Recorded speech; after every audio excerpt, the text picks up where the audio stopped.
देश के यशस्वी प्रधानमंत्री माननीय मोदी जी का, नरेंद्र मोदी जी का जन्मदिन है। देश के को लगातार विकास के पथ पर, प्रगति के पथ पर ले जाने का जिन्होंने काम किया, जिन्होंने महिलाओं को सम्मान दिया, युवाओं को रोजगार दिया, किसानों को सम्मान देकर के देश को लगातार पूरे विश्व में जिस प्रकार उन्होंने गौरव प्रदान किया है, एक देश की प्रतिभा, देश के उसको बढ़ाया, मान को बढ़ाया है, ऐसे प्रधानमंत्री जी का जन्मदिन है।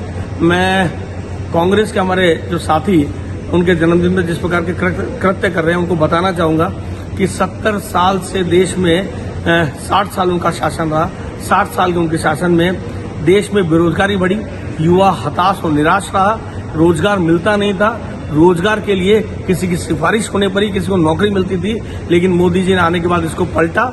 देश में कौशल विकास के द्वारा रोजगार देने के काबिल हमारे युवाओं को किया। स्टार्टअप के द्वारा उनको अपना खुद का रोजगार खोलने की मदद की। मुद्रा योजना में उनको बिना गारंटी के लोन देकर के अपना रोजगार स्थापित करने का उनको मौका दिया। निश्चित रूप से इसके अलावा जो सरकारी नौकरी है उसमें भी उन्होंने जो डी ग्रुप की, डी कैटेगरी की नौकरी है उनमें इंटरव्यू को समाप्त करके किसी भी प्रकार की सिफारिश या गड़बड़ को खत्म करके सिर्फ प्रतिभा के आधार पर नौकरी देने का काम किया। गत वर्ष 10 लाख ऐसे युवाओं को नौकरी मिली जिनकी उम्र 18 से लेकर 21 साल 22 साल थी।